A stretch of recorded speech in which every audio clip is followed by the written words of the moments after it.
Hi guys, it's Dana, and today we're going to talk about moving the stress out of life and moving the manifesting magic into life. Stress out, magic in. Stress out, love in. All this crazy chaos stuff that can happen out, love in. It's so much fun. This is the stuff that I find myself reaching for more and more and more rituals, because everyone has different things that trigger stress. I don't need to tell you what stress feels like. You all know, and I don't want to get really deep into it. But what I do want to say to start is that stress contracts your life, right? When something happens, when you get a message, a phone call, something goes on, something goes wrong, something's not going the way you want, all of a sudden, it's like everything goes into a tailspin. All of the effective things that you were doing suddenly aren't effective. All of a sudden it's like, what do I do? What do I do? Oh my gosh, oh my gosh, oh my God, what's going on? And it takes us out of our flow. It takes us out of being grounded. It takes us out of our power. And a lot of us have been raised to believe, myself included, that if you don't feel stress, that you're not working hard enough. That if you don't feel stress or pressure, that you're not pushing yourself enough, and that you won't be successful unless you have this stress in your life. And stress comes in so many different forms.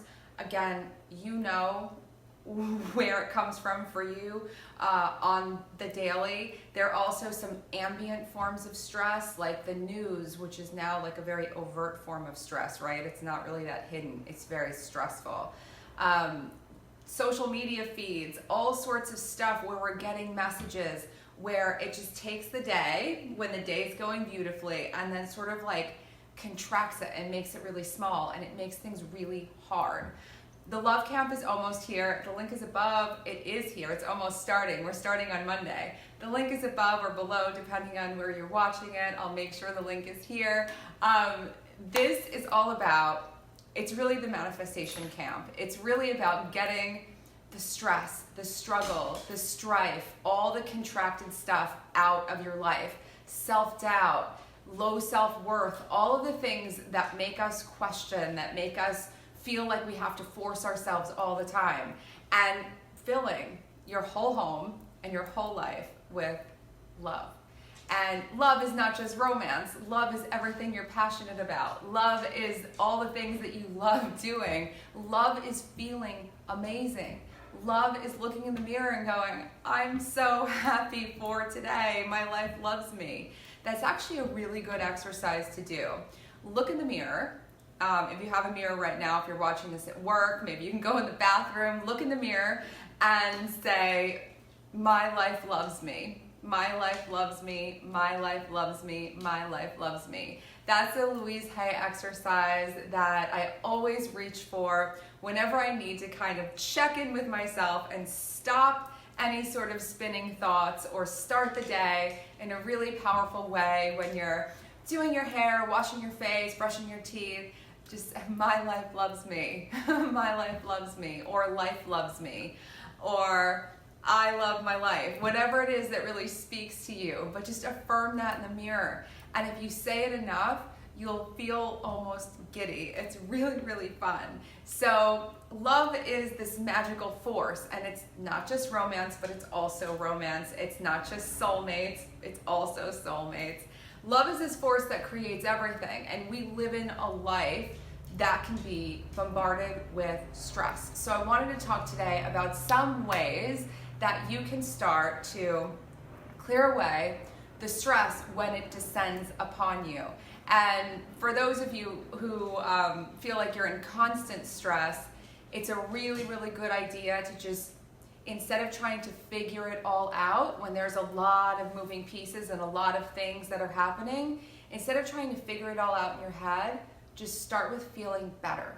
Feeling better is the best place to start. You'll make better decisions. You'll have much different perspective. Just start physically feeling better. So the first thing always that I do is grab water. Whenever I feel like there's so much happening, I always grab water. Water helps you tap into your intuition.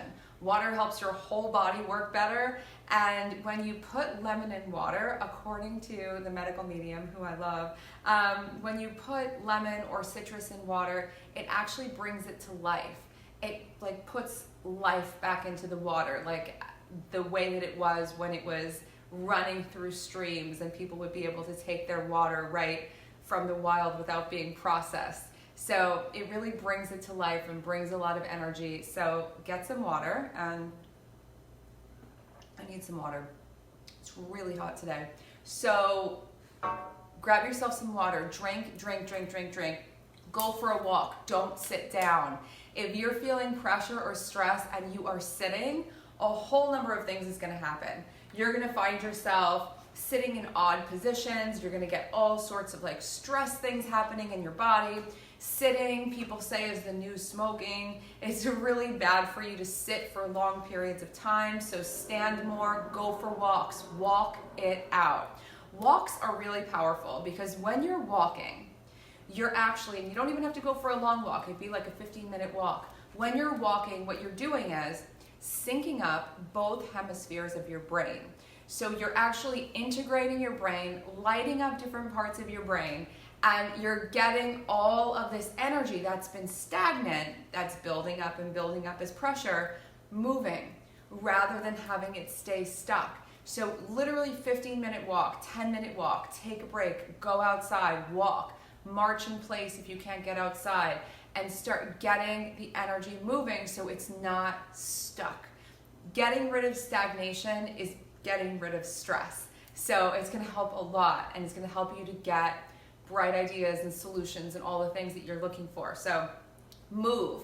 If you can't go walk, try doing some stretches. Try just getting away from your computer and getting away from screens. Shut off your phone if you can for a little while. Just the act, the symbolic act of just shutting things off, turning off the screens is huge, because it's like saying, I'm gonna take care of my energy and then I can come back to this later.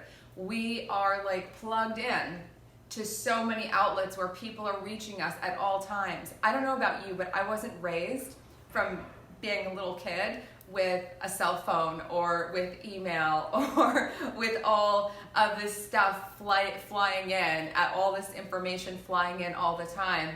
And there was so much more time to be creative. There was so much more time to contemplate, to do things that were fun, to go outside and play. So go outside and play if you can. And if you can't go outside and play, bring some little games, whether it's a Rubik's Cube or some sort of word game or some sort of game that's non-electronic.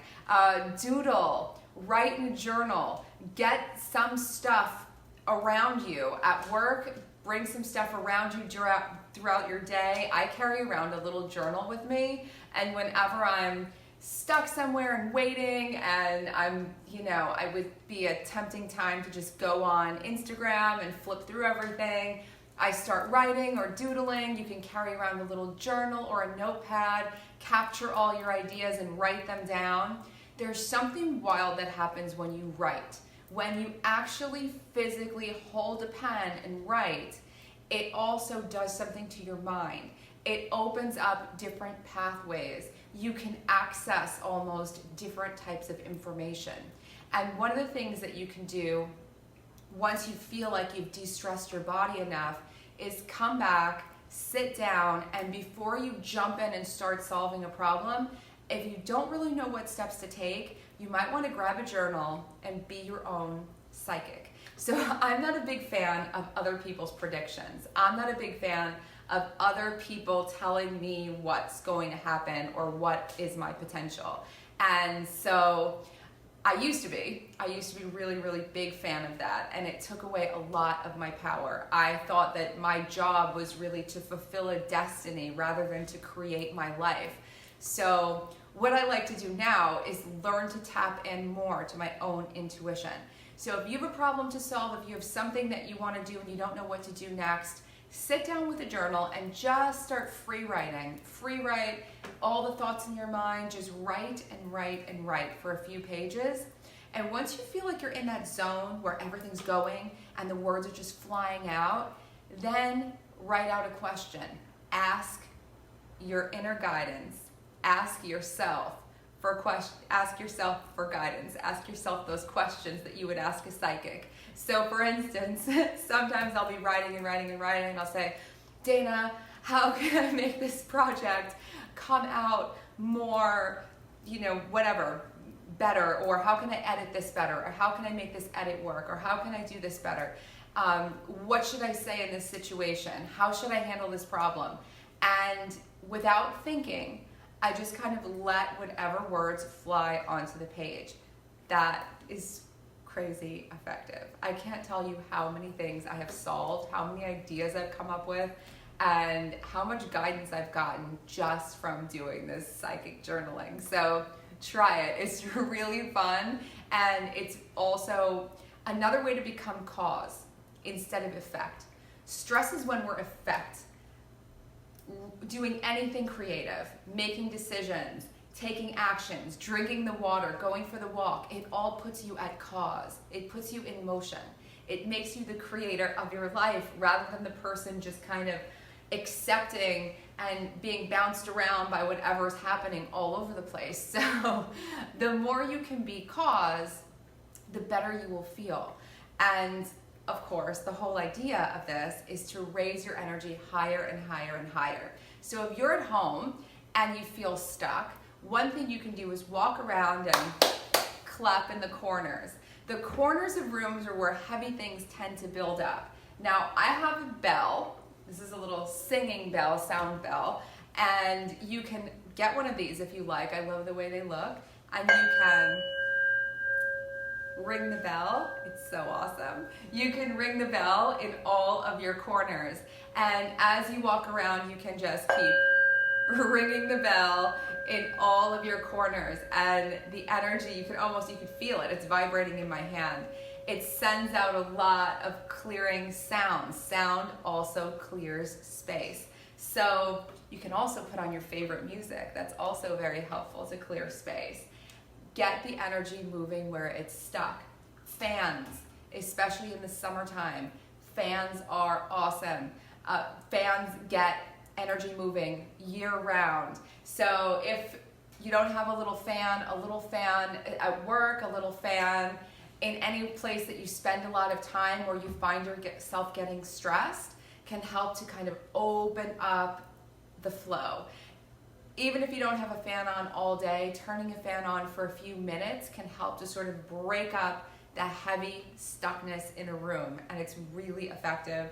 And this one's really, really cute, so I like it a lot. Now, a few other things that you can try if you're dealing with a lot of stress and you need to sort of get it out of your body. Of course, you can do body work, acupuncture, go to massages, things like that. I like to take showers rather than baths when I'm feeling really, really stressed. The reason is my acupuncturist, Dr. Wing, who is a genius, taught me that if you're in a bath for too long, it can almost like build up stagnation in your body. Because think about it, you're in hot water and you're sitting in one place, and so it can sort of build up stagnation. It's a great way to relax, but if you're really, really holding on to the day and you come home and you're like, oh, I gotta get this day off of me, take a quick shower. And don't just take a shower. Take a shower and alternate hot and cold water if you can. It's really hard to do the cold water at first, but it's really effective. Just a few seconds of cold, a few seconds of hot, a few seconds of cold, a few seconds of hot. That's super powerful. Just a shower alone that's short and meditative, where you just imagine that the water is washing off of you all the stress and stuck energy, is amazing in itself. But alternating the hot and cold water is amazing. One other thing is lavender oil. Most essential oils you shouldn't put directly on your skin. I am a big fan of putting lavender directly on my wrists whenever I'm feeling like there's too much going on and I need to calm down.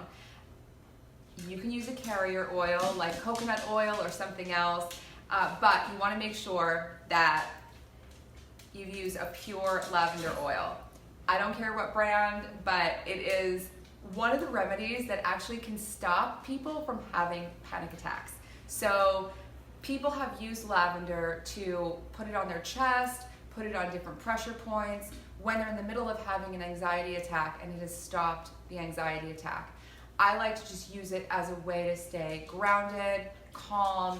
It really centers me and keeps me in a more creative headspace. Now, this one is new to me, but it's magic. If you hold on to a lot of stress in your body and you have a lot of tension, CBD, which can be controversial, but this is made out of hemp. It has no THC or marijuana in it at all. This one, it's hard to see the label. It's Doc Joe's Rocky Mountain CBD. It's one of the most powerful CBD creams I have ever tried. It does not make you high. It doesn't do anything to your brain. It has, like I said, no marijuana in it. It's CBD, and it's so amazing. It makes my whole body feel incredible. It's super anti-inflammatory. It's all natural. It's full of tons and tons and tons and tons and tons of healing properties. And I have friends who take CBD oil all the time to stay really calm when they're under a lot of stress. And right now in Los Angeles, at every trendy health food grocery store, at every big smoothie place, there's a CBD smoothie, there's a CBD ice cream, there's CBD everything. It's becoming part of beauty products, but these creams that are really high potency are amazing. So another one to kind of help support your body. Self-care and self-love will help you so much. Also, some perspective helps. Once you sort of get away, get moving, get this stuff moving out of your life, the intensity of it, right? Once you get all those hormones calmed down, all those stress hormones, and you start to come back to the present moment and get perspective, start making different decisions. Whatever's causing you stress, you may not need to do it. That stress may be a sign that it's time for a change. That stress may be a sign that it's time to move in a totally new direction. Things are always working out for you. Just don't get really locked into one way that they have to go. When you try to control how everything goes, it can create stress in and of itself. And we have enough things to deal with in the day that we don't need to pile more pressure and stress upon ourselves. So let's get into more of a love space. Get your home free of stagnation, lift your life up, get moving, and flood your life with more things that you love. That is what this is all about. Like I said, the love camp was meant to be the manifestation camp because that's what it is. The less stress you have, the more you will manifest. The less you are living in overthinking, the more you'll be creating. The less that you are kind of dead set focused on this one outcome and how it has to go and all the pressure, the more you'll see all these sort of magic synchronicities lining up. And when you create a home that's completely full of love and sort of infused with love and set up with your intention and Feng Shui and all of it, you create a space where magic happens all the time. Everything is always working out for you in amazing ways. And the more and more you can live with that and believe that and feel that, the more it happens. Science has proven we get more of what we expect. So always expect that amazing things are about to happen, and they will. So join us in the love camp. If you have any questions, please let me know. If you have things that you love to do to get the stress out of your life, please let me know. I'm always down to collect more and more tools. Have an amazing weekend, guys. I'll talk to you soon.